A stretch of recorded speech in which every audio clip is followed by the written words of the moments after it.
वर्तमान समय में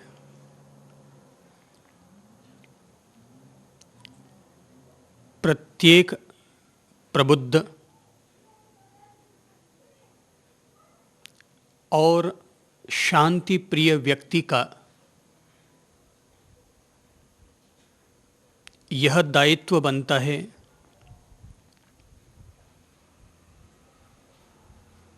कि वह संसार में प्रेम, भाईचारा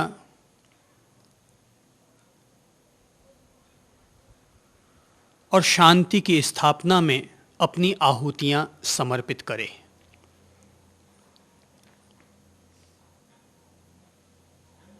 यदि संसार सुखमय रहेगा, शांतिमय और आनंदमय रहेगा, तो संसार में रहने वाले प्रत्येक व्यक्ति का जीवन भी सुख, शांति और आनंद से परिपूर्ण हो सकेगा। आज यदि दुनिया में कहीं पर भी त्राही मचाई जाती है, बम विस्फोट होता है, कत्लेआम किया जाता है, तो यह न समझें कि ऐसा किसी एक देश में हो रहा होगा, क्योंकि सागर में अगर कहीं कोई एक लहर उठती है तो वो लहर वहीं समाप्त नहीं हो जाती कि जहाँ से वह जन्म लेती है। वो लहर अंतहीन हुआ करती है और वह तब तक आगे बढ़ती रहती है जब तक कि उसे समाप्त होने का किनारा नहीं मिल जाता। वर्तमान समय में जिस तरह से हिंसा और आतंक का साया बढ़ता चला जा रहा है, उस साये की चपेट में हम भी आ सकते हैं, आप भी आ सकते हैं। प्रत्येक समाज, प्रत्येक देश, प्रत्येक पंथ परंपरा के लोग उसकी चपेट में आ सकते हैं। इसलिए वर्तमान समय में प्रत्येक धर्म, पंथ, परंपरा और प्रबुद्ध व्यक्ति का पहला दायित्व यही बनता है कि वह विश्व में शांति स्थापित हो सके, विश्व में और अधिक भाईचारे का विस्तार कैसे हो सके, इसके लिए प्रयत्न करे। ये बात हमारे लिए बहुत अहमियत रख सकती है कि हम लोग पानी को छान कर पिएं या चलते समय पैदल चलें,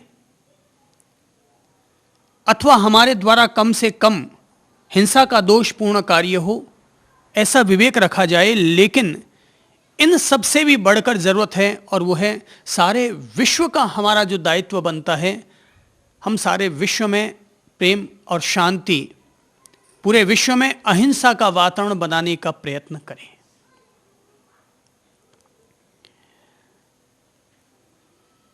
कोई भी व्यक्ति विश्व से बड़ा नहीं हो सकता। हम सब विश्व की इकाई हैं और पूरे विश्व को सुरक्षित रखना हम सब लोगों का दायित्व बनता है।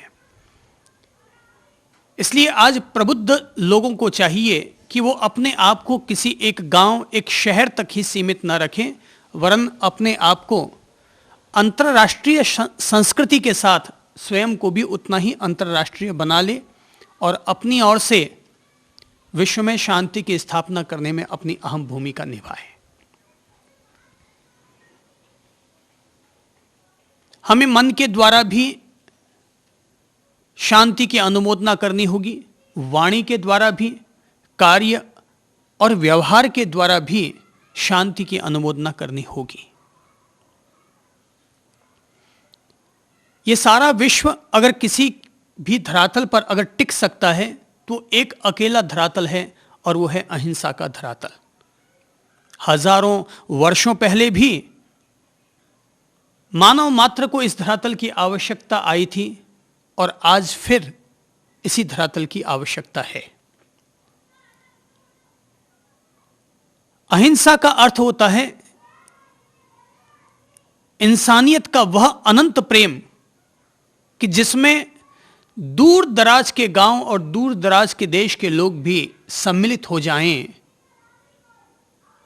तो अहिंसा तो इतनी विराट हुआ करती है कि जिसमें अनंत लोगों के प्रति अनंत प्रेम समाहित रहता है।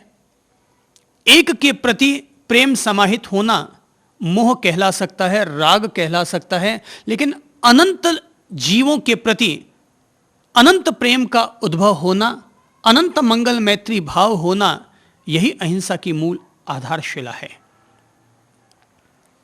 आज आवश्यकता ही अहिंसा की है। इस विश्व को शस्त्रों के बल पर खड़ा नहीं रखा जा सकता। शस्त्र भय का वातावरण निर्मित करते हैं, अनुशासन का वातावरण निर्मित करते हैं, लेकिन विश्व अगर टिका हुआ रहेगा तो एकमात्र अहिंसा के बल पर। विश्व ही क्यों, अगर समाज भी टिका हुआ रहेगा, घर और परिवार भी टिका हुआ रहेगा, तो अहिंसा के बल पर ही। यदि हम किसी की निंदा करते हैं, किसी की चुगली खाते हैं, किसी का अपमान करते हैं, किसी के दिल को ठेस पहुंचाते हैं, तो ऐसा करने से घर परिवार भी दुखी होगा। समाज में भी अगर हम ऐसा वातावरण बनाते हैं तो समाज टूटेगा, और विश्व में भी यदि एक देश दूसरे देश का अपमान करेगा, एक देश दूसरे देश की भर्त्सना करेगा, आलोचना करेगा, तो देश टूटेंगे, ऐसे समाज टूटेंगे, ऐसे ही घर परिवार टूटेंगे। तो विश्व के लिए भी अहिंसा मूलक वातावरण जरूरी है, समाज के लिए भी अहिंसा मूलक वातावरण जरूरी है, और घर और परिवार के लिए भी अहिंसा मूलक वातावरण की आवश्यकता है। अहिंसा तो धर्म की माता है, अहिंसा तो धर्म का पिता है। ऐसा नहीं कि धर्म से अहिंसा का जन्म होगा, हकीकत यह है कि अहिंसा से धर्म का जन्म होगा।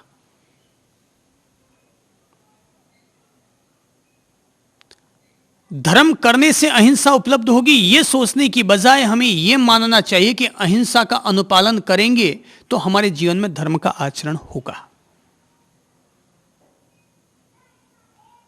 अहिंसा यह एक अकेला ऐसा मंत्र है कि जिस मंत्र के जरिए व्यक्ति धर्म के संपूर्ण स्वरूप को अपने में जी सकता है।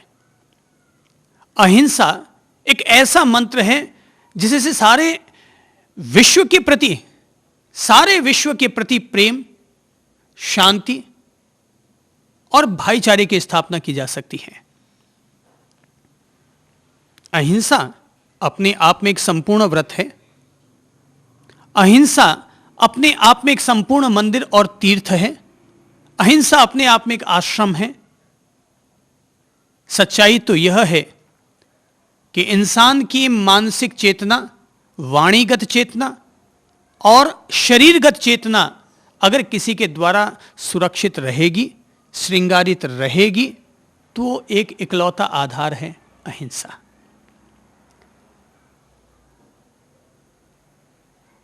दुनिया में जो हिंसा का स्वरूप चल रहा है, मोटे तौर पर दो रूपों में चलता है। एक तो है आतंक के नाम पर इंसान के खून का प्यासा बना हुआ है, और दूसरा हिंसा का दौर चलता है, एक इंसान अपने से कमजोर पशु, पक्षी, इनका कत्ल करता है, इनका वध करता है, इनके मांस का उपयोग करता है। तो मोटे तौर पर हिंसा के ये दो रूप हमारे सामने आते हैं। तो पहला चलता है शस्त्र अस्त्र के बल पर आतंकवाद फैलाना, सारे विश्व को अपने कब्जे में लेने का प्रयत्न करना, सारे विश्व को भयग्रस्त करना। तो यह हिंसा का बहुत बड़ा उग्रवादी रूप है कि जिसको करते समय आदमी हिंसा करते हुए भी अपने आप में आनंद का अनुभव कर रहा है, उसे हम आतंक कहते हैं। और दूसरा है पशु पक्षी, जो कि हमारी दया के पात्र हैं। हम उन पर दया करने के बजाय उन्हें जीवन जीने का अधिकार देने की बजाय हम लोग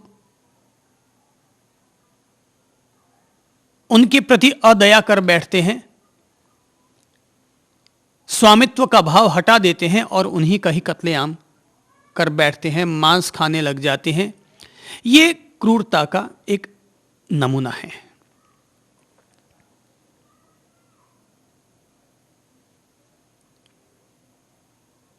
हम लोगों को पूरे विश्व के प्रति जागरूक होने की इसलिए जरूरत है, शस्त्र और अस्त्र कम से कम प्रयोग हो सके इसके लिए सावधानी बरतने के लिए इसलिए जरूरत है क्योंकि हम लोगों को इसी विश्व में रहना है, इन्हीं सड़कों पर हमें चलना है, इसी पृथ्वी ग्रह पर हम सब लोगों का पालन पोषण हो रहा है। तो इस पृथ्वी ग्रह की सुरक्षा करना, इसकी सड़कें सुरक्षित हो, इसका वातावरण सुरक्षित हो, प्रेममय हो, इसके लिए हम सब लोगों का दायित्व बनता है। मैं तो कहूंगा कि भगवान श्री महावीर ने जिस अहिंसा को जन्म दिया या अहिंसा को बढ़ावा दिया और वे स्वयं अहिंसा के अवतार कहलाते हैं, आज उनके अनुयायी अहिंसा का पालन अवश्य कर रहे हैं। उनके संतजन, श्रमण, मुनिजन अहिंसा की ऊंचाई तक पालन कर रहे हैं, यहां तक कि वे नंगे पांव पैदल भी चल रहे हैं उनके संत, ताकि उनके द्वारा सूक्ष्म से सूक्ष्म जीव की भी हिंसा न हो। लेकिन आज समस्या सूक्ष्म जीवों को बचाने की नहीं है, आज समस्या पूरे विश्व को ही बचाने की है। तो ऐसी स्थिति में मैं तो ये अनुरोध करूंगा, मैं चाहूंगा कि पूरे देश के समस्त संतजन, समस्त मुनिजन और विशेष तौर पर अहिंसा में आस्था रखने वाले मुनिजनों का यह दायित्व बनता है कि वो अपने आप को केवल एक भारत देश तक सीमित ना रखें, अपने आप को राजस्थान, गुजरात, दक्षिण भारत या ज्यादा से ज्यादा पंजाब, हरियाणा, केवल अपने आप को यहीं तक ही सीमित ना रखें, वरन अहिंसा में आस्था रखने वाले संतों और लोगों को चाहिए कि वो पूरे विश्व में फैलने का प्रयत्न करें और पूरे विश्व तक पहुंचकर वे भगवान महावीर के उस पवित्र संदेश को जन जन तक पहुंचाए, जिससे कि यह विश्व सुरक्षित हो सके। आज हम लोग अपने निजी जीवन में तो पानी को छानकर पीने का प्रयत्न कर रहे हैं अहिंसा का अनुपालन करने के लिए, लेकिन पूरा विश्व जल रहा है, आतंक बढ़ रहा है और हम लोग धार्मिक प्रवचन कर रहे हैं, सत्संग कर रहे हैं, लेकिन वही लिमिटेड लोग, वही राजस्थानी और वही सारे गुजराती लोग। तो ऐसी स्थिति में अपन लोगों को चाहिए कि अपन अपने देश पर गौरव करें, अपनी संस्कृति पर गौरव करें, पर अपने देश के अहिंसा के तत्व को पूरे विश्व तक फैलाने में अहम भूमिका निभाएं। तो आज जहां विश्व शांति के लिए निःशस्त्रीकरण की प्रेरणा की आवश्यकता है, अहिंसा मूलक वातावरण की आवश्यकता है, वहीं पर अगर हम चाहते हैं, हकीकत में अगर जीव दया में विश्वास रखते हैं, तो हम लोगों को चाहिए कि हम शाकाहार को भी अधिक से अधिक प्रोत्साहन दें।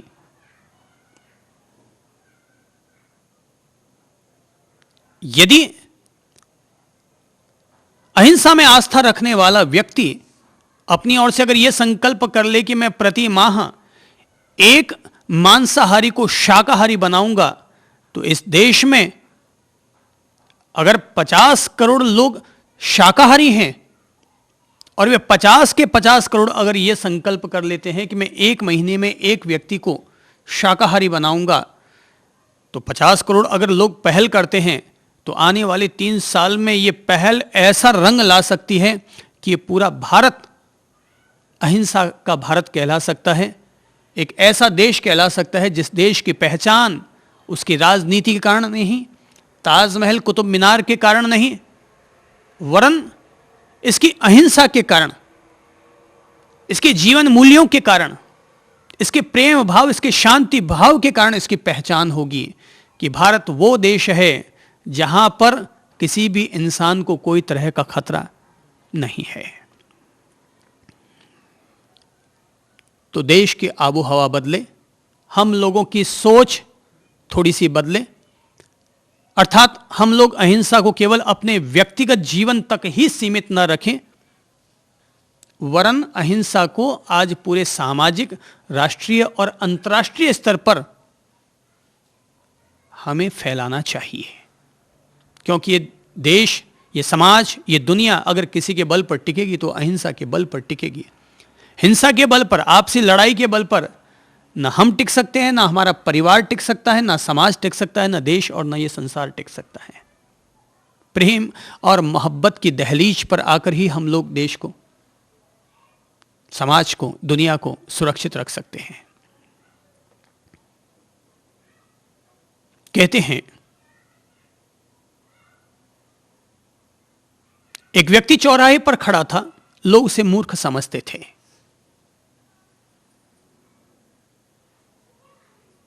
तो उसने देखा अपने आगे से जाते हुए कि एक लंबी चौड़ी सेना जा रही है। तो उसने पास में खड़े एक व्यक्ति से पूछा कि ये कहां जा रहे हैं। तो जवाब मिला, ये युद्ध करने के लिए जा रहे हैं। तो बोले युद्ध करने से क्या मिलेगा? बोले शांति मिलेगी। तो मूर्ख ने कहा कि जब युद्ध करने से शांति मिलेगी तो ये बेवकूफ लोग जहां से जा रहे हैं वापस वहीं क्यों नहीं आ जाते?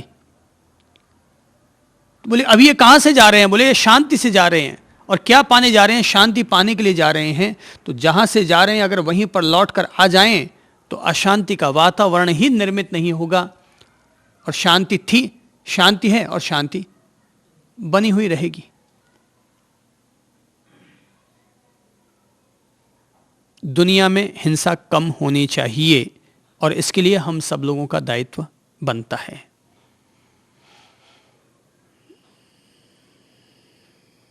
अब केवल निजी तौर पर और व्यक्तिगत तौर पर अहिंसा को सीमित रखना व्यक्तिगत हित के लिए तो ठीक है, पर अगर कोई यह समझे कि व्यक्ति का हित तभी है जब पूरे विश्व का हित हो, तो वसुधैव कुटुंबकम का सिद्धांत देने वाला देश, कि सारी वसुधा हमारा परिवार है, सारा संसार हमारा कुटुंब है, ये सिद्धांत देने वाला देश केवल व्यक्तिगत स्तर पर अपने आप को रोक नहीं सकता, सीमित नहीं रख सकता। और अगर ऐसा करता है तो ये हमारा स्वार्थ कहलाएगा। परमार्थ यही है कि हम भी सुख से जिएं और दूसरों के लिए भी सुख से जीने का वातावरण निर्मित करें। और खास तौर पर जो लोग इंसानियत में आस्था रखते हैं, खास तौर पर वे लोग जो धर्म का प्रचार और प्रसार करने में लगे हुए हैं, प्रेम और शांति के मार्ग को आगे बढ़ाने में लगे हुए हैं, अपन सब लोगों का ऐसा दायित्व बनता है।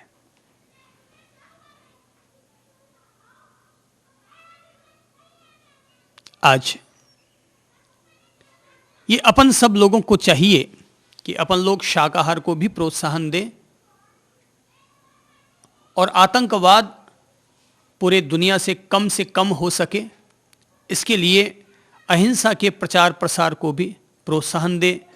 अगर ऐसा पवित्र कार्य करते हुए यदि कुछ संतों की आहुतियां भी हो जाती हैं, यदि वे आतंकवाद के काल के ग्रास भी बन जाते हैं, तो दुनिया के लिए यह बहुत बड़ी कुर्बानी कहलाएगी कि उन्होंने दुनिया को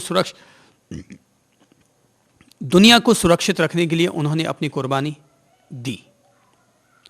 तो हो सकता है कि हम लोग आज अगर विश्व की तरफ बढ़ते हैं और वहाँ यदि अपन लोगों की आवाज़ को सुनकर, इंसानियत की आवाज़ को सुनकर, मोहब्बत के पैगाम को सुनकर यदि किसी के दिल को ठेस भी पहुंच जाती है और वो अगर हमें गोली से उड़ा भी देता है, तो संत वैलेंटाइन की तरह हम भी कुर्बान हो जाएंगे कि संत वैलेंटाइन प्रेम के लिए कुर्बान हो गए, तो आप भी विश्व के लिए कुर्बान हो जाओ।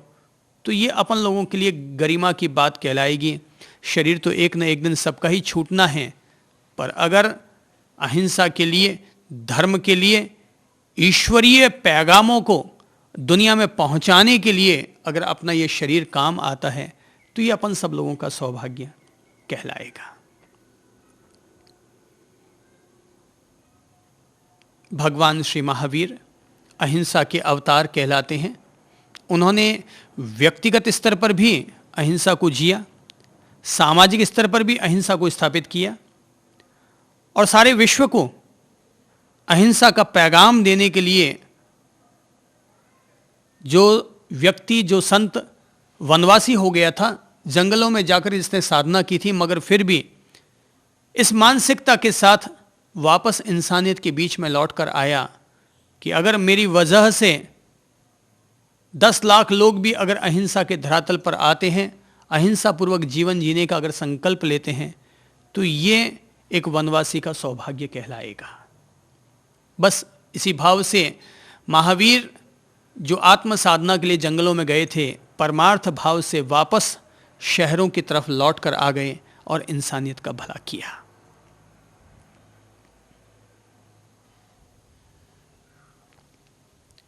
हम लोग भले ही आज हमें लगता हो कि अपन सब लोगों की ताकत पूरे विश्व तक फैलने की नहीं है, लेकिन अपन सब लोगों को जब जब जितना जितना अवसर मिलता है, अपन लोगों को अहिंसा के लिए ही प्रयत्न करना चाहिए, क्योंकि अपन सब लोगों को जीवों से प्रेम है, प्राणी मात्र से प्रेम है, इस विश्व के प्रति प्रेम है, इस पृथ्वी ग्रह के प्रति प्रेम है। तो धरती पर फूल खिलने चाहिए, धरती पर जीवन रहना चाहिए, जीवन का आनंद रहना चाहिए, जीवन का पैगाम रहना चाहिए। कौन कहता है कि जीवन का अंजाम मौत होना चाहिए? अजी जीवन का अंजाम तो केवल जीवन ही होना चाहिए।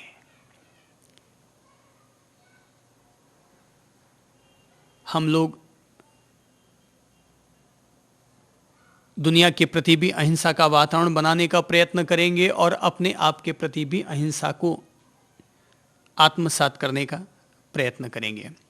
वैसे अपन सभी लोग शुद्ध शाकाहारी हैं, शुद्ध अहिंसावादी हैं और ये पूरा प्रयत्न भी करते हैं व्यक्तिगत जीवन में भी कि हमारे द्वारा किसी भी प्रकार का हिंसा मूलक दोष न हो जाए, हमारे द्वारा किसी भी प्राणी के दिल को ठेस न पहुंच जाए। ये अपन लोग पूरा विवेक भी रखते हैं। यहाँ तक कि हमारे द्वारा एक चींटी की भी हत्या न हो जाए, सिर में चलने वाले एक जूं की भी हत्या न हो जाए, पानी में जीने वाले छोटे से छोटे सूक्ष्म कीटाणु की भी हत्या न हो जाए। अपन सब लोग इसका विवेक रखते हैं और इस विवेक के चलते ही नंबर 1 आहार की दृष्टि से अपन लोग अहिंसा को जीते हैं, शाकाहार लेते हैं। खास तौर पर अहिंसा में आस्था रखने वाले लोग, खास तौर पर जैनी लोग, शाकाहार ही केवल नहीं लेते, शाकाहार में भी वे जमीकंद का उपयोग नहीं करते, आलू, प्याज, शकरकंद, ये मानते हुए कि जिन खाद्य पदार्थों को सूर्य की रोशनी नहीं मिलती, सूरज की धूप नहीं मिलती, उनमें जीवाणुओं की उत्पत्ति ज़्यादा हो जाती है, इसलिए हमें हमारे व्यवहारिक जीवन में हिंसा का कम से कम दोष लगे, इस उद्देश्य से ही जैनी लोग जमीकंद का उपयोग नहीं करते। और इसीलिए आज पूरे संसार में, पूरी दुनिया में खास तौर पर भोजन चलता है और वो चलता है जैन फूड, जैन भोजन। क्योंकि लोग मानकर चलते हैं अगर किसी भी व्यक्ति को शुद्ध भोजन करना है तो पूरे विश्व में जैन भोजन अगर नाम दे दिया है तो इसका मतलब उससे ज़्यादा शुद्ध भोजन और कोई हो नहीं सकता। लो शाकाहार की पराकाष्ठा का वाला भोजन कहलाएगा जैन भोजन। तो आहार की दृष्टि से पूर्ण अहिंसा मूलक आहार लेते हैं। कपड़े में भी इस बात का विवेक रखते हैं कि हमारे द्वारा ऐसे कपड़े ना पहने जाएं जैसे कि रेशम के कपड़े, जैसे कि किसी कोमल जानवर की खाल के कपड़े। तो ये सब अपन लोग नहीं पहनते, ये सोच करके कि ये भी हिंसा के निमित्त हैं। तो अहिंसा का पालन करने के लिए ही हम इस तरह के कपड़ों से बचते हैं।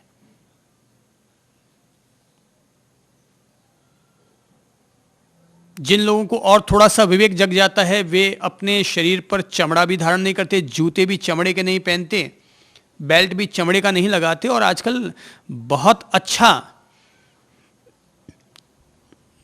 आविष्कार हो गया है, संसाधन उपलब्ध हैं कि अपन लोग रेगजिन की चप्पल, रबर की चप्पल, कपड़े के जूते अच्छी अच्छी क्वालिटी के, अच्छे महंगे हैं, बड़े सॉफ्ट, बड़े हल्के हैं, खूब आने लग गए हैं। तो चमड़े के जूतों की बजाय उनका उपयोग करें, जिससे कि हमें किसी भी जानवर की हत्या का सूक्ष्म रूप से भी दोष न लगे।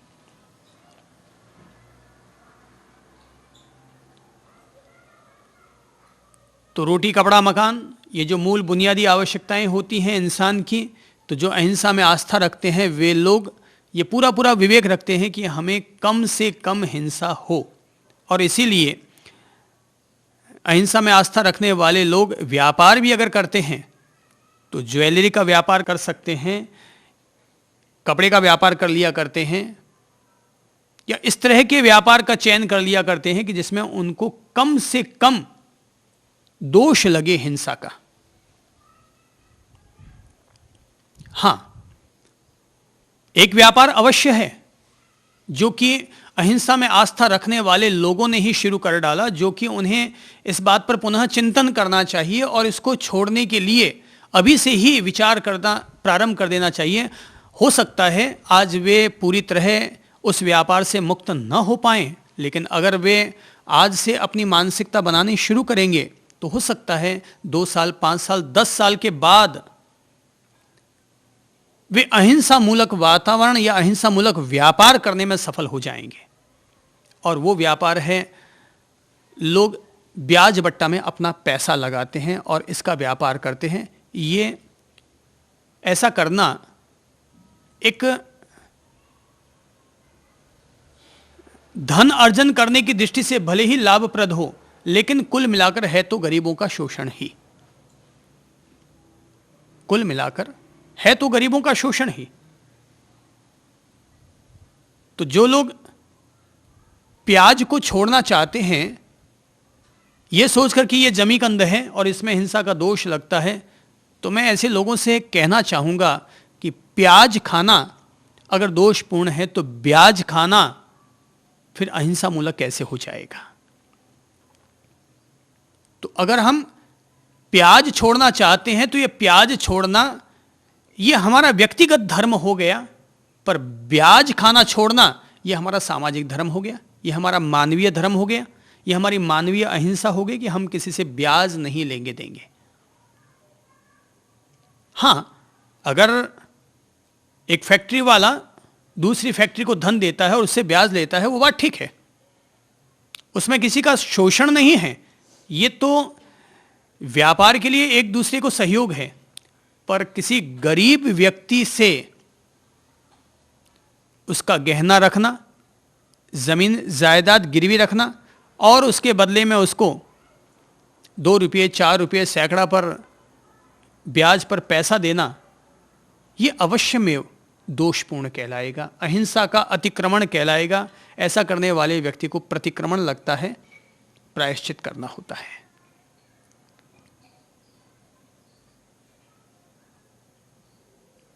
तो रोटी, कपड़ा, मकान जो हमारी निजी व्यक्तिगत आवश्यकताएं होती हैं, हम लोग अपनी ओर से ये विवेक रखते हैं कि हमारे द्वारा हिंसा मूलक कार्य कम से कम हो। ये इस धर्म की, महावीर के अनुयायियों की यह सबसे बड़ी विशेषता है।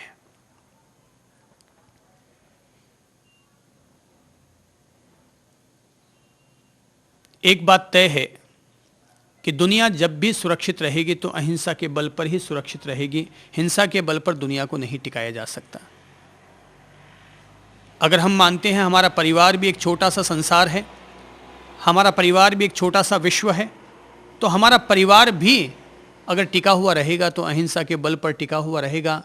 पारस्परिक प्रेम हो, सास बहू के बीच में एक संतुलन हो, ननंद और भाभी के बीच में एक संतुलन हो, पति और पत्नी के बीच में अहिंसा मूलक व्यवहार हो। यदि हम आपस में गाली गलौज करते हैं, यदि हम एक दूसरे पर विपरीत टिप्पणियां करते हैं, एक दूसरे का अपमान करते फिरते हैं, तो ये भी एक तरह की हिंसा ही है भाई।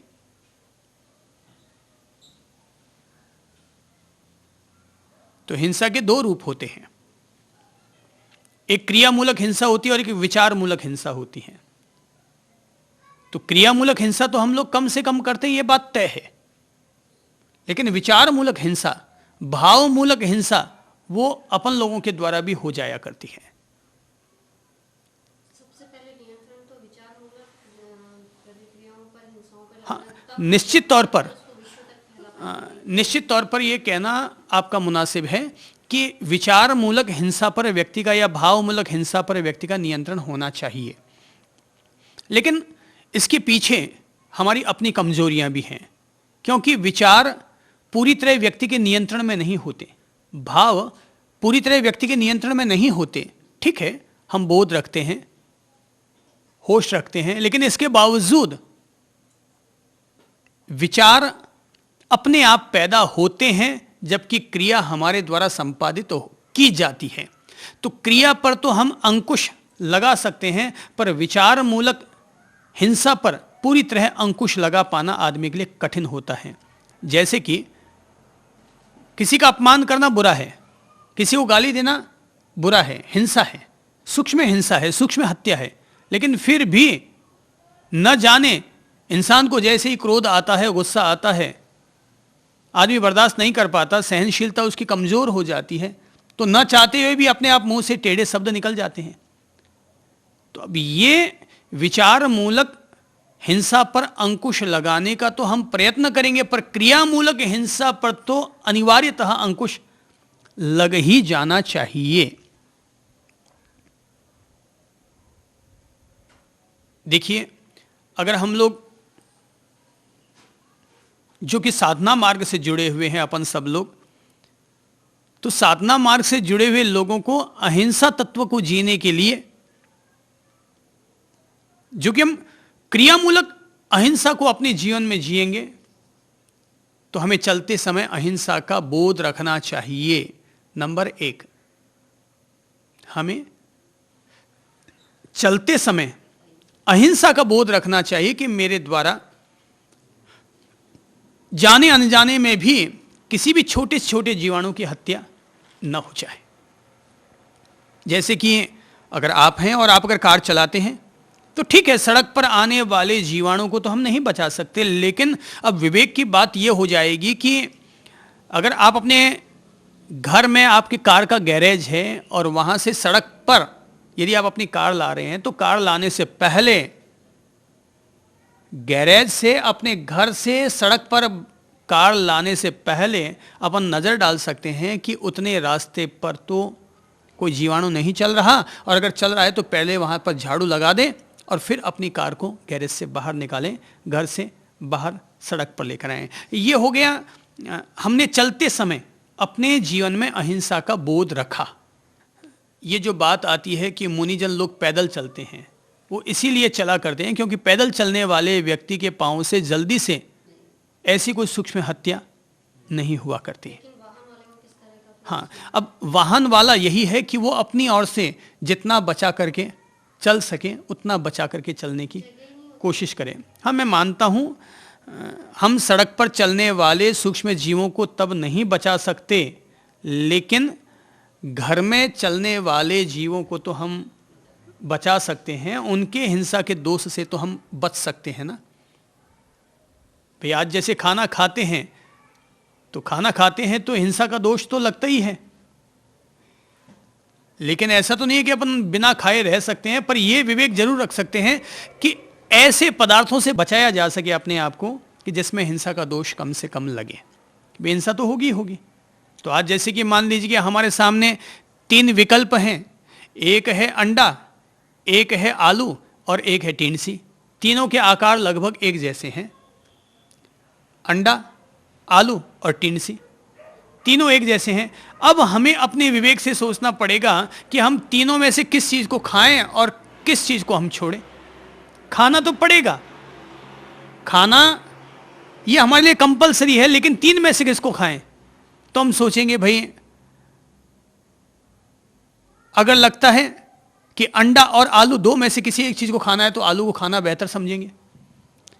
और यदि हमारे पास एक और विकल्प है कि आलू और टिंडसी है तो 2 में से इसको खाया जाए, तो हम कहेंगे हम टिंडसी को खाएंगे, क्योंकि उसमें जमीकंद अर्थात जमीन के जो सूक्ष्म जीवाणु होते हैं वो टिंडसी में नहीं होते। उसको सूर्य की रोशनी, सूर्य की धूप उसको लग जाती है। तो अब ये हमारे पास ये जो विकल्प हैं, तो अगर विकल्प है तो हमें सही रास्ते का चयन कर लेना चाहिए। अब जब विकल्प है ही नहीं, तो आज अगर लोग विदेशों में रहते हैं तो वहां जिस देश में अनाज ही पैदा नहीं होता तो उनको फिर अंडा खाना ही पड़ेगा, क्योंकि उनकी माटी पर अनाज जन्म ही नहीं ले सकता। तो क्या करेंगे? फिर अंडा उनको खाना पड़ेगा। लेकिन यदि हमारे पास हिंसा से बचने का कोई साधन उपलब्ध हो तो हमें उसको साधन को अपना लेना चाहिए। तो मैंने कहा कि चलते समय हमें अहिंसा को जीना है, यह बोध हम लोगों को रखना चाहिए। कि जैसे कि चल रहे हैं, बातें करते हुए चल रहे हैं, तो बातें करते हुए अगर अपन चलेंगे तो सड़क पर चलने वाले जीवाणुओं का तो बोध हमें रह ही ना पाएगा। तो अगर अपन चल रहे हैं तो नजर भी नीचे डालते चलो कि कहीं कोई हमारे द्वारा हिंसा ना हो जाए। ये धर्म का आचरण है। चलते समय अहिंसा का पालन करना, अहिंसा का बोध रखना, यह धर्म का प्रथम आचरण है। ये LKG UKG की तरह है।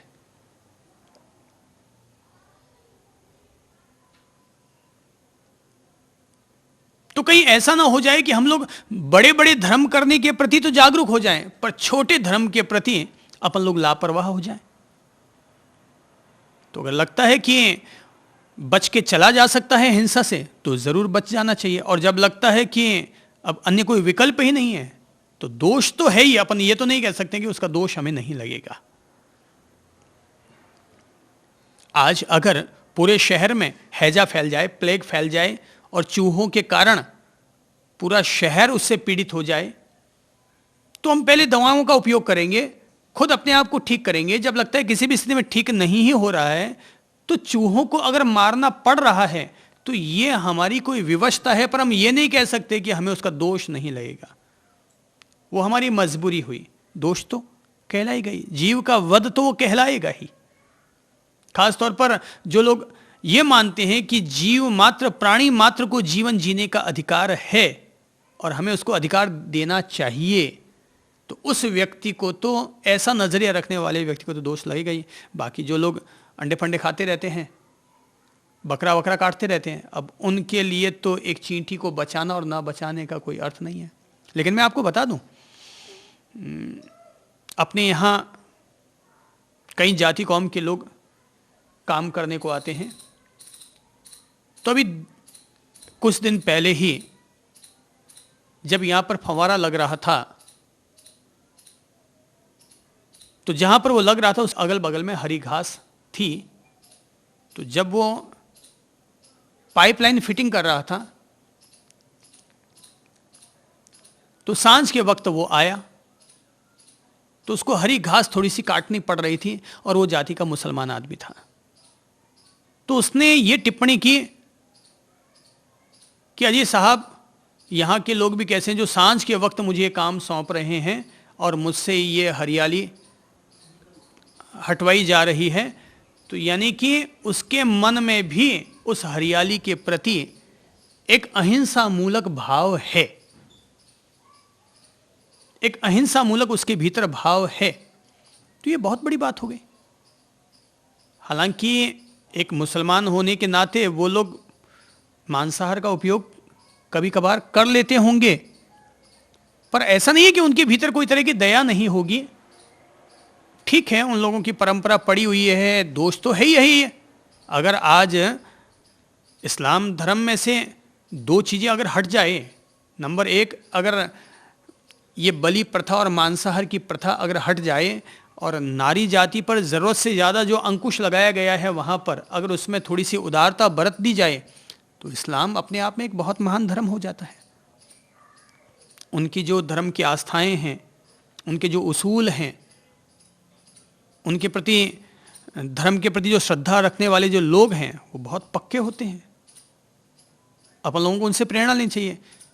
अगर आज जैसे इस्लाम धर्म है, मुझे कोई बोले तो मुझे इस्लाम धर्म में कहीं कोई बुराई नज़र ही नहीं आती। बस केवल ये, अगर ये जो मांसाहार वाली जो बात है, खुदा के नाम पर या भगवान जी के नाम पर ये जो बलि दी जाती है, ये बात अहिंसा में आस्था रखने वाले अपन लोगों के दिल में उतर नहीं पाती।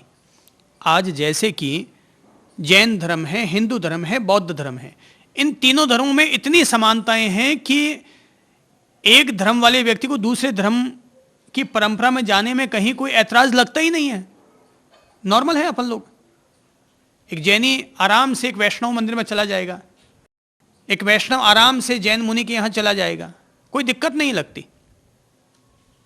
तो अगर मुसलमानों में भी अगर ये मांसाहार की प्रथा अगर हट जाती है, तो मेरी समझ से किसी भी मस्जिद में जाने से, कहीं पर भी बैठ करके प्रभु का भजन करने से, इबादत करने से, नमाज अदा करने से कहीं कोई दिक्कत है ही नहीं। आज अगर अपन अपने मंदिर में बैठकर पूजा प्रार्थना करते हैं, वो अपने मस्जिद में बैठकर नमाज अदा करते हैं, दोनों प्रार्थना ही तो है। और है क्या, शब्दों का फर्क है, उर्दू और हिंदी अल्फाज के फर्क हैं, बाकी तो कोई फर्क है ही नहीं। मुसलमानों में भी दया होती है, ऐसा नहीं कि उनमें दया नहीं होती, इंसानियत उनमें भी है। अब ठीक है, अगर कुछ मुसलमान भाई अगर आतंकवाद फैलाते हैं, बम ब्लास्टिंग करते हैं, ये ऐसे लोग बड़ी गिनती के होते हैं।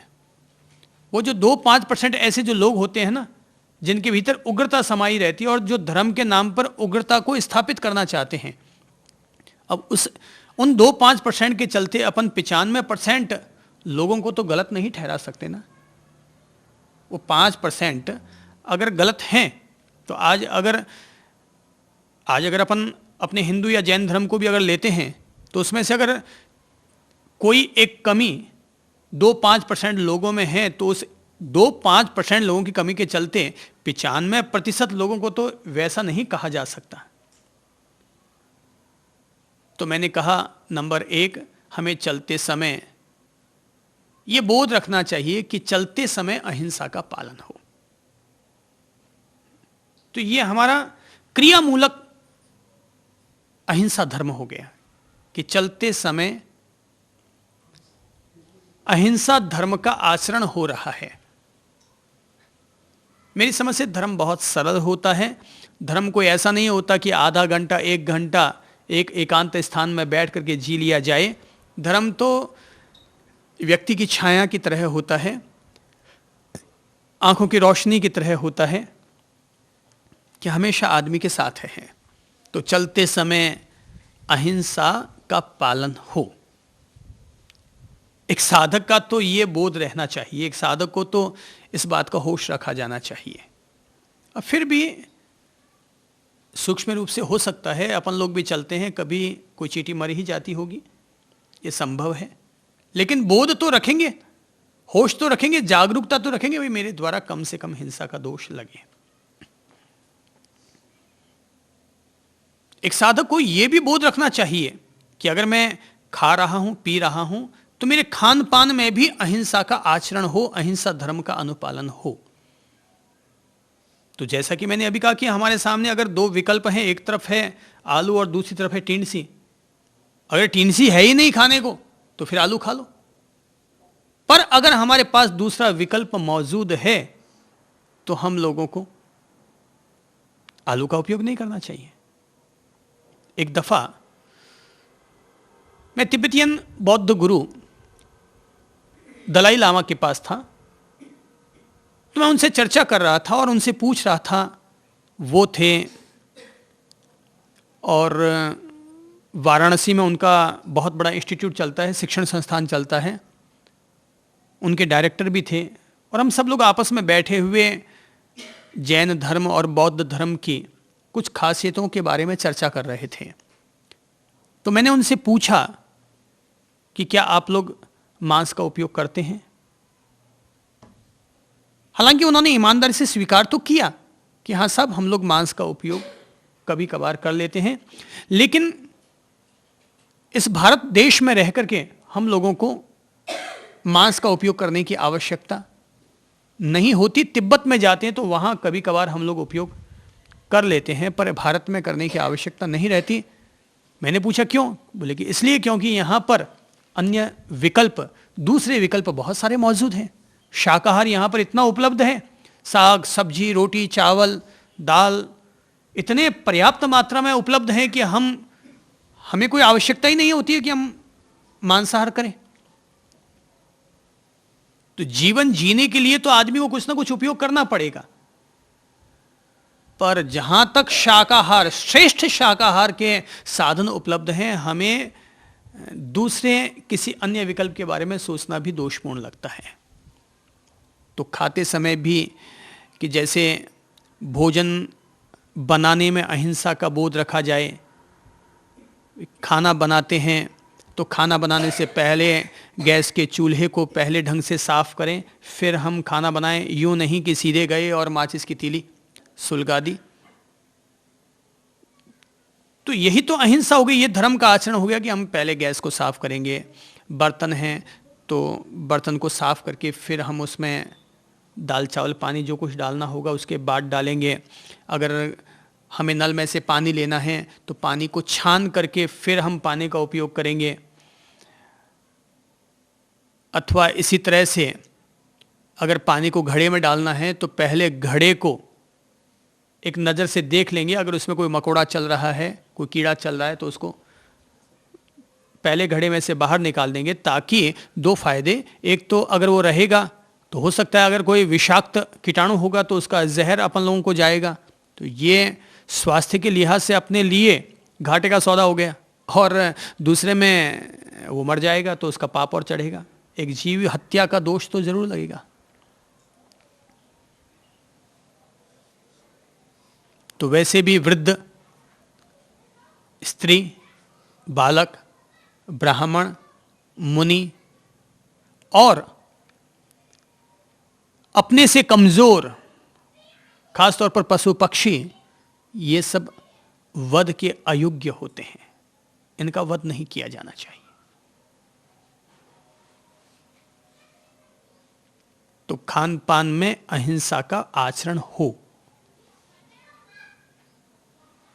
तो भोजन कर रहे हैं तो इसलिए कहते हैं भाई भोजन भी मौन पूर्वक करो, होठों को बंद रख करके फिर अंदर में दांत चलाओ। नहीं तो हो सकता है अपन खाना खा रहे हो और हमारे भोजन की खुशबू से कोई एक मक्खी उड़ के आई हो और हमारे मुंह में चली जाए, उसका वध हो जाएगा। तो ऐसी स्थिति में ये सब खान पान में अहिंसा को जीवन में जीने के तरीके हो गए। इसीलिए कहा जाता है रात्रि को भोजन मत करो। तो ये किस लिए? अहिंसा का आचरण करने के लिए, अहिंसा धर्म को अपने जीवन में जीने के लिए। तो रात्रि को अगर हम भोजन करेंगे तो ठीक है, रोशनी हो जाएगी। तो रोशनी के चलते हो सकता है कि हम कह दें कि भाई अंधेरा नहीं है इसलिए मच्छर वच्छर हमें दिखाई दे जाएंगे, उनके मारने का हमें दोष नहीं लगेगा। पर एक बात तय है, लाइट में इतने मच्छर पैदा हो जाते हैं कि खुदा ना खास्ता थोड़ा बहुत तो उनका दोष लगता ही लगता है। तो इसलिए रात्रि भोजन जिनसे नहीं बचा जा सकता, जिन दोषों से ठीक है वो एक्सेप्ट, लेकिन जिनसे बचा जा सकता है उनसे तो अपन बच ही लें। कोई आदमी मर रहा है और रात को पानी पीना पड़ रहा है, ठीक है पी ले, कोई बात नहीं। पर जब बचा जा सकता है, अपन स्वस्थ हैं और आराम से दिन भर के खान पीन में हमारा शरीर सुरक्षित रह सकता है, तो फिर हम रात्रि भोजन क्यों करें? तो इसलिए रात्रि भोजन ना करें कि भाई हमसे जुड़े हुए हैं, अगर हम रात को खा लेंगे तो ठीक नहीं लगेगा, ये वो। तो अपने धर्म वो है जो पल्ले में आ जाता है, समझ में आ जाता है, वो धर्म है। तो हम खुद अपने विवेक से कि नहीं, मैं रात को भोजन नहीं करूंगा। कोई व्यक्ति आग्रह भी कर रहा है। अब आजकल लोग क्या है, आजकल सुविधा भोगी हो गए हैं, तो कई लोग कहते हैं कि सब हम रात को भोजन नहीं करेंगे, लेकिन महीने में 5-7 दफ़ा खोल देते हैं।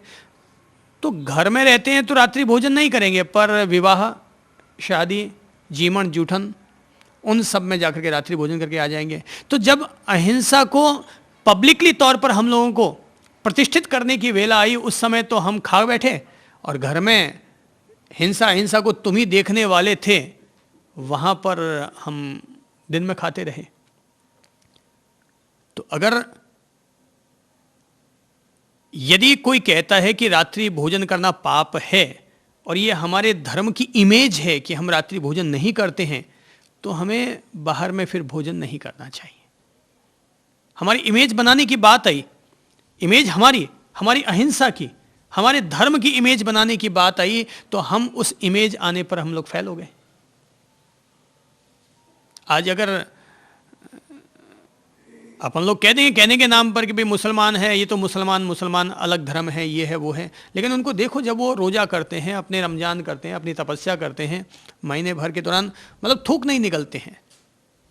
और ऐसे लोग जब हम लोगों के पास आते हैं और वो जब पता नहीं सब बार बार थूकने के लिए जब उनको बाहर जाना पड़ता है, तो सब हम थूक भी अंदर नहीं निकल सकते। अब ये कितनी बड़ी बात हो गई। इससे उनकी इमेज बन रही है, उनकी ही नहीं, उनके धर्म की, उनके उसूलों की।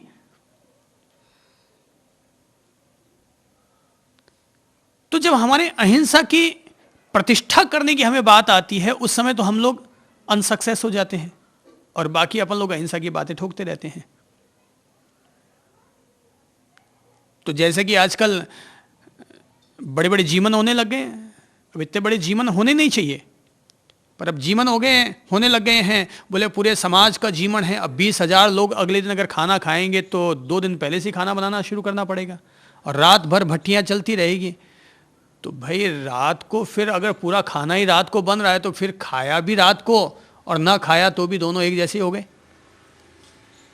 तो अगर हम ये चाहते हैं कि हमें दिन में खाना चाहिए तो हमें अपना भोजन भी सारा दिन में ही बनाना चाहिए। ये खान पान मूलक अहिंसा हो गई। यानी हमें अपने प्रैक्टिकल लाइफ के साथ अहिंसा को इस तरह से जोड़ना चाहिए और कम से कम साधना भाव रखने वाले व्यक्ति को तो ये पूरा विवेक रखना चाहिए कि साहब अगर मैं रात को नहीं खाता हूं तो मैं रात को नहीं ही बनाऊंगा। कि जैसे खाना दोषपूर्ण है वैसे बनाना भी दोषपूर्ण है, कि साहब रात्रि को मैं नहीं खाता और नहीं खिलाता और नहीं बनाता, तो खाता भी नहीं, खिलाता भी नहीं और बनाता भी नहीं। मुझसे अगर बनवाना है तो सूर्यास्त से पहले बनवा लो। तो किसी भी चीज का उत्पादन भी अहिंसा मूलक होना चाहिए ना, उपयोग भी अहिंसा मूलक होना चाहिए। तो मैंने कहा कि दूसरा उसूल अहिंसा को जीवन में जीने के लिए कि हमें पहला चलते समय हमें अहिंसा को जीना चाहिए कि हमारे द्वारा किसी भी सूक्ष्म से सूक्ष्म जीव की भी हिंसा न हो जाए, हत्या न हो जाए, दोष न लग जाए। और दूसरा खान पान में शाकाहार तो हम करें ही, ये तो अहिंसा को जीवन में जीने का पहला पाठ है, पहला पायदान है, पहला पगथिया है। लेकिन इसके अलावा भी, शाकाहार के अलावा भी, जैसे रात्रि भोजन से बचना, होटलों का खाना ना खाना क्योंकि होटलों का खाना बासी होता है, बगैर छना हुआ भोजन होता है, बगैर छने हुए पानी का, बगैर छने हुए आटे का, या बगैर चुग्गा किया हुआ, साफ किए बगैर ही उन्होंने जो भी चीज़ें बना दी होंगी, तो ईली या इस टाइप के छोटे छोटे जीवाणु जो कि अन्न के आश्रित होते हैं और वो अन्न में रहा करते हैं, उन सब की भी हत्या का दोष लग जाएगा। तो इसलिए बाजारू भोजन से बचना चाहिए। अगर इतना ही खाने का शौक है, पिज्जा भी खाना है, तो कोई बुरा नहीं है पिज्जा खाना। इतना ही शौक है तो एक 200 रुपये लगा करके एक कारीगर को बुला लो भाई अपने घर में और सब लोग मिल बांट के अपन खाएंगे ना। पिज्जा बनाओ प्रेम से। तो महंगा केवल इतना ही पड़ा कि एक 200 रुपये एक्स्ट्रा खर्च हुआ, पर ऐसा हमने अहिंसा के लिए किया है, अपने स्वास्थ्य के लिए किया है।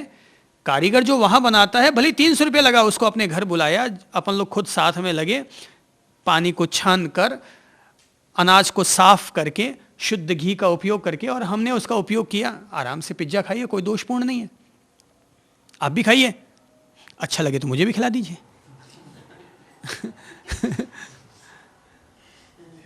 पिज्जा अगर अहिंसा मूलक होगा तो पिज्जा हो या जो भी उसको आप लोग नाम दे दें, कैक्स क्या बोलते हैं आप लोग, बर्थडे पर बनाते हैं ना कैक, है तो केक अगर बनाते हैं वो भी खाना कोई दोषपूर्ण है, अगर वो अहिंसा मूलक है तो।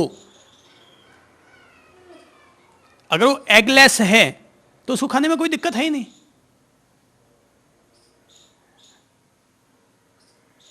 तो इस तरह से खान पान में हम लोगों को बोध रखना चाहिए कि जहाँ तक हो सके बाजारू खाना नहीं खाएंगे। कोई मजबूरी हो गई कि हम कहीं बाहर गए हुए हैं, वहाँ हमें भोजन उपलब्ध नहीं हो पाया तो ही खाओ। बाकी आजकल ध्यान रखो, हर गांव हर शहर में छोटी मोटी धर्मशाला होती है, छोटी मोटी भोजनशाला अवश्य होती है। और मैं तो कहूँगा कि अगर आप में से अगर कोई अग्रवाल भी है, माहेश्वरी भी है, अहिंसा में आस्था रखने वाली और भी कौम के अगर आप लोग हैं, ब्राह्मण हैं, राजपूत हैं, या और भी जो भी जितनी भी कौमें हैं जो अहिंसा में आस्था रखने वाली है, मैं तो कहूँगा कि आप हर शहर में आजकल जैन भोजनशाला होती है। और जैनी लोग इस बात का पूरा पूरा विवेक रखते हैं कि उनका आहार पूरी तरह अहिंसा मूलक हो। तो आराम से वहाँ भोजन करो, तो पैसे भी कम लगेंगे, खर्चा भी कम आएगा, आहार भी शुद्ध मिलेगा। तो घर वालों से खाओ ना, घरवाली से खाओ, बहन से बना के खाओ, माँ से बना के खाओ, पत्नी से बना के खाओ। क्योंकि कोई भी पत्नी, कोई भी माँ, कोई भी बहन अपने पति को, अपने भाई को, अपने बेटे को हिंसा मूलक आहार नहीं करवाएगी। तो खान पान के प्रति अहिंसा को जीना हुआ।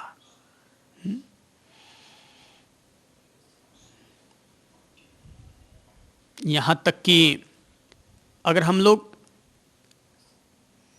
मलमूत्र तक का विसर्जन करने जाएं तो उसमें भी ये विवेक रखें कि हमारे द्वारा वहां पर भी अहिंसा को जिया जाए। तो अमूमन जैसे कि आजकल कॉमन बाथरूम होते हैं, कई लोगों को शुगर की बीमारी होती है, वे अगर पेशाब करके वहाँ से निकलते हैं तो पानी नहीं गिराते तो वो मिठास के कारण वहाँ पर कीड़े पैदा हो जाते हैं। हालांकि उनको पानी गिरा के जाना चाहिए, उनका ये विवेक होता है, पर अगर वो ऐसा नहीं कर पाए तो वहाँ पर कीड़े पैदा हो गए। तो हम लोगों को पहले या तो उन कीड़ों को हटा देना चाहिए, वहाँ की सफाई करवानी चाहिए और फिर पेशाब वहाँ करना चाहिए, और नहीं तो अन्यत्र कहीं चले जाओ, सूखी ज़मीन पर चले जाओ और वहाँ जाके करके आ जाओ। तो जितनी हिंसा से बचा जा सकता है उतना तो बच जाए ना। अब नहीं बचा जा सकता तो हरी इच्छा प्रभु इच्छा, पर जितना बचा जा सकता है उतना बच जाएं। तो मल मूत्र का भी विसर्जन करते हैं, मल का भी त्याग करते हैं। तो भाई जहाँ पर अपन जाकर के विसर्जन कर रहे हैं, सर्जन और विसर्जन, सर्जन भी अहिंसा मूलक हो और विसर्जन भी अहिंसा मूलक हो। तो जितना बचा जा सकता है अपन लोगों को हिंसा के दोषों से बचना चाहिए। ये हमारा क्रियामूलक, हमारा व्यक्तिगत जीवन में जिया जाने वाला अहिंसा का स्वरूप हो गया। हाँ, जहां तक पारिवारिक वातावरण में अहिंसा को जीना है तो हमें यह बोध रखना चाहिए कि भाई हमें इतनी कटु वाणी, ऐसी इल्जाम की भाषा, ऐसी कठोर भाषा नहीं बोलनी चाहिए जो कि आदमी के दिल तक को आहत कर डाले। ठीक है, आपस में रहते हैं तो प्रेम चारा कुछ भी बोलने में आ जाता है, कुछ भी कर लेते हैं, पर ऐसी वाणी कभी नहीं बोलनी चाहिए जो आदमी को ठेठ भीतर तक हिला दे। आजकल जितनी भी आत्महत्याएं होती है ना, तो कोई यह मत समझना कि आत्महत्या कोई इसलिए हो रही है कि पैसा नहीं है, कि कोई बहुत बड़ा अभाव है, कि बहुत बड़ा कर्ज है, इसलिए आत्महत्या हो रही है। हकीकत में लोग इसलिए मर जाया करते हैं क्योंकि वो दूसरे के द्वारा कहे गए टेढ़े वचन को हजम नहीं कर पाते, इस वजह से आत्महत्या कर बैठते हैं। अब आजकल जैसे कि सुनते हैं कि दहेज प्रथा के चक्कर में कोई महिला पुलिस में चली गई और उसने पूरे परिवार को कटघरे में लाके खड़ा कर दिया। मेरी समझ से ये कहना मुनासिब नहीं है कि दहेज के चलते किसी ने किसी को प्रताड़ित किया होगा। पैसा आज की तारीख में इतना वजूद नहीं रखता है। आजकल एक गरीब से गरीब आदमी के पास भी 2-5 हज़ार खर्च करने की छूट रहती है। जरूरत पड़ने पर पत्नी खुद मेहनत कर सकती है। अब वो पुरानी बातें नहीं रही कि महिला अब घर में ही रहेगी, घूंघट से बाहर नहीं निकल सकती है। महिला भी कंधे से कंधा मिलाकर के मेहनत कर सकती है। अगर पत्नी हत्या कर रही है या पुलिस में जा रही है तो उसकी वजह धन नहीं है, दहेज नहीं है, उसके पीछे कटु भाषा है कि ऐसी टिप्पणी कर बैठे कि वो बहुरानी उसको हजम नहीं कर पाई और सीधी निकल के घर से पुलिस में चली गई। और जब पुलिस में जाती है तो वहाँ पर पुलिस के जो प्रहरी खड़े रहते हैं, बोले कोर्ट में जाना पड़ेगा, वकील के पास जाना पड़ेगा, और वकील का काम यही है कि तुम्हारे केस को मजबूत कैसे किया जाए। अब केस को मजबूत अगर करना है तो जैसे कोई आदमी बिल्डिंग खड़ी करना चाहेगा तो बोले नींव को मजबूत करना है, तो वो मजबूत करना बोले थोड़ा लोहा और डाल, थोड़ी कंक्रीट और उसमें और डाल दे, सीमेंट तेज रख। तो अब यही सब तो तरीके होंगे जिससे कि केस को मजबूत किया जाएगा, नींव को मजबूत किया जाएगा। बोले अब चिंता नहीं, अब मैंने तेरे केस को ऐसा मजबूत कर डाला है कि अगलों को तेरे पास माफ़ी मांगने के लिए आना ही पड़ेगा। अब मेरी समझ से मैं तो अगर वकील होता तो मैं तो ऐसे लोग अगर मेरे पास जब जब भी आते हैं तो मैं तो यही कोशिश करता हूँ कि वे जितना जल्दी एक दूसरे से घुल मिल सकते हों, एक दूसरे को माफ़ कर सकते हों, एक दूसरे को सम्मान दे सकते हों, उतना जल्दी से जल्दी उनको लोगों को कर लेना चाहिए। यानी ज़्यादा खिंचाव से गृहस्थी टूटती है, समाज टूटता है, संबंध टूटते हैं। तो ऐसा बर्ताव कर लिया जाना चाहिए जिससे कि वापस आपस में मिठास आ जाए, खटास हट जाए और मिठास आ जाए, गर्मी हट जाए और नरमी आ जाए।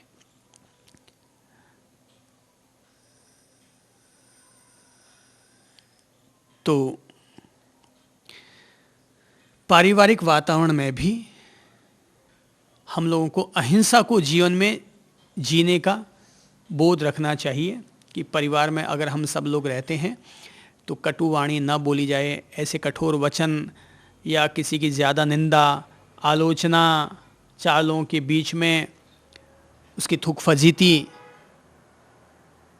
सामान्य तौर पर अपन इंसान है इसलिए थोड़ा बहुत तो बोलने में आता ही है, लेकिन ऐसा न बोला जाए जिससे कि आदमी की आत्मा दुखी हो जाए, क्योंकि इससे हमें वाचिक हिंसा का दोष लगेगा। अब कोई बेटा बाप की हत्या तो करेगा नहीं, बाप बेटी की हत्या तो नहीं करेगा, लेकिन वाणी के द्वारा तो हम एक दूसरे के दिल को ठेस पहुंचाकर हत्या के समान दोष के भागी बन जाया करते हैं। तो पारिवारिक वातावरण में सास बहू अगर गलती हो जाए तो इसीलिए तो सॉरी शब्द है, इसीलिए तो क्षमा का शब्द है कि ठीक है गलती हो जाए तो माफ़ कर दो या माफ़ी मांग लो, हो गया हो गया, खींचो मत ज़्यादा, ठीक है हो गया हो गया। किसी ने किसी को कह दिया है, ठीक है भाई अब कह दिया कोई बात नहीं, बड़े थे कह दिया कोई बात नहीं। लोग पर्युषण पर्व आने पर तो एक दूसरे से क्षमापना कर लेते हैं, पर भाई पर्युषण पर्व की इंतजारी क्यों की जाए, जमा कर जो करने वो हाथों हाथ कर लो ना, हो गया ठीक है हो गया।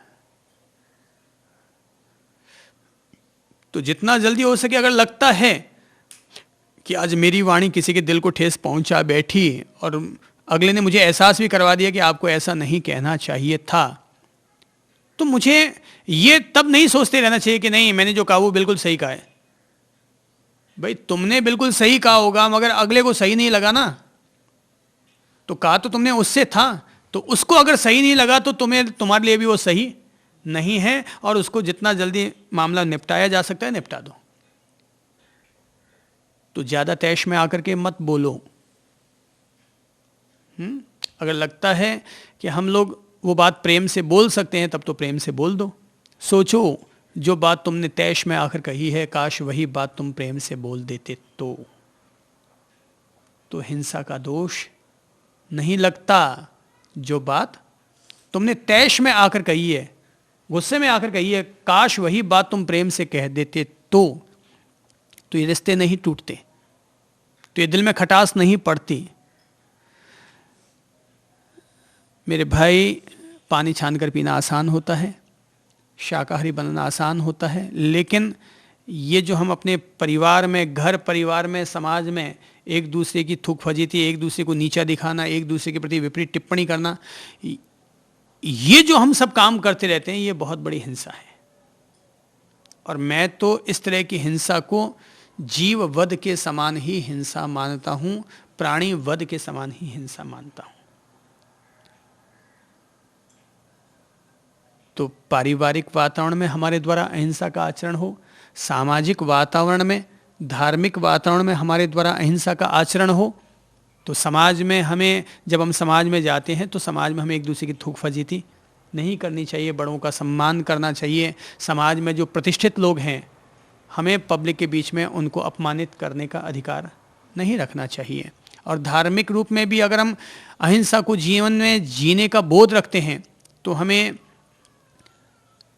मंदिरों का निर्माण हो रहा है, स्थानकों का निर्माण हो रहा है, मठ का निर्माण हो रहा है, या जो कुछ भी ये सब होते चले जा रहे हैं, रोज़ नए नए फंक्शन हो रहे हैं, बाढ़ आ गई है जैसे कि, तो ठीक है फंक्शन होने चाहिए, सामाजिक समरसता बनती है, इससे मिठास आती है, इसका कोई विरोध नहीं है। लेकिन हमें वहाँ पर भी ये बोध रखना चाहिए कि हमारे द्वारा ऐसा कोई समारोह ना हो जिसमें हिंसा का दोष लगे। जैसे कि आज अगर मंदिर में फूल चढ़ाए जाते हैं, तो फूलों में भी जब अपन जीव मानते हैं, या तो मानो मत कि जीव होते हैं, और जब मानते हो, स्वीकार करते हो कि पुष्प में भी जीव है, उसमें भी एक जीवन तत्व समाया हुआ है, तो ठीक है। आज अगर हम मंदिर में परमात्मा के श्री चरणों में प्रभु भक्ति के नाम पर 2 पुष्प चढ़ाते हैं, वो बात चलो स्वीकार कर ली जाती है कि ठीक है, इतनी हिंसा या इतना दोष मंजूर है।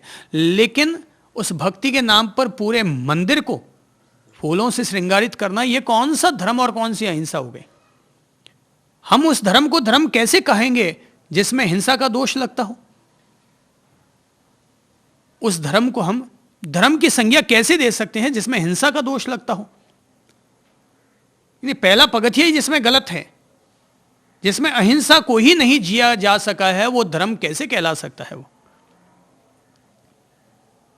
तो ठीक है, मंदिर में 1 पुष्प 2 पुष्प चढ़ाओ, वहां तक अपन बात, वो हिंसा स्वीकार्य है। लेकिन अनावश्यक ये जो फूलों की मालाएं पहनाई जा रही है, फूलों से श्रृंगारित किया जा रहा है, ये दोषपूर्ण है, ये अहिंसा का अतिक्रमण है, अमर्यादा है ये अहिंसा की। और जैसे कि लोग फूलों का हार पहन रहे हैं, एक ठीक है भाई, पेट का भरण पोषण करने के लिए हमें सब्जियों का, अनाज का उपयोग करना पड़ता है, वो बात तो ठीक है। लेकिन फूलों का हार पहनना पड़ रहा है भाई, केवल एक सम्मान देने लेने की बात है। और सम्मान देने लेने के लिए इसकी बजाय तो एक अच्छी सी मूर्ति लाके दे दो ना, वो ज़्यादा अच्छा है। एक अच्छी सी पुस्तक, एक अच्छा सा शास्त्र किसी को भेंट दे दो।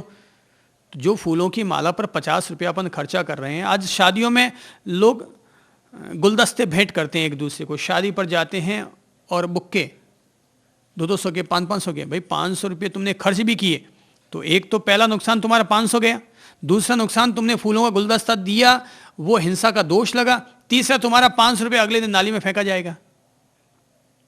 तो इसकी बजाय 500 रुपये की ऐसी चीज ले जाके दो ना जो उसके और आने वाले दिनों के लिए काम आ सके। तो बहुत सारी चीजें होती हैं। लता मंगेशकर के भजनों की 10 सीडी का सेट ले जाके गिफ्ट दे दो 500 रुपये का, वो खुश भी होगा, एक नई चीज आई, लीक से हटके चीज आई, और वो 10 सीडीज जो चलती रहेगी, उसकी मिठास जो घुलती रहेगी, वो तुम्हें याद रखेगा कि हाँ साहब ये गिफ्ट उन्होंने दी थी। अब 500 रुपये का बुक्का देने से क्या होगा? अनुराधा पौडवाल के भजनों की एक सेट दे दो भाई। या और भी अच्छे गायक हैं, अगर आपको गजलें असली अच्छी लगती हों तो जगजीत सिंह की गजलों का गिफ्ट दे दो, एक सीडी का सेट दे दो, कैसेट का सेट दे दो, हमारी कैसेट सीडी का सेट दे दो। और भी बहुत सारे संत महात्मा हैं, बड़े अच्छे अच्छे ज्ञानी महाज्ञानी लोग हैं। तो कुछ ऐसा सार्थक किया जाना चाहिए जिसमें अहिंसा का सम्मान हो और हिंसा का दोष कम से कम लगे। तो ये धार्मिक तौर पर, सामाजिक तौर पर अहिंसा को जीवन में जीने का एक तरीका हो गया। और सांप्रदायिक भी सद्भाव बना हुआ रह सके, इसके लिए बेहतर है कि हम एक संप्रदाय के द्वारा दूसरे संप्रदाय के प्रति, एक पंथ के द्वारा दूसरे पंथ के प्रति टिप्पणियां न करें।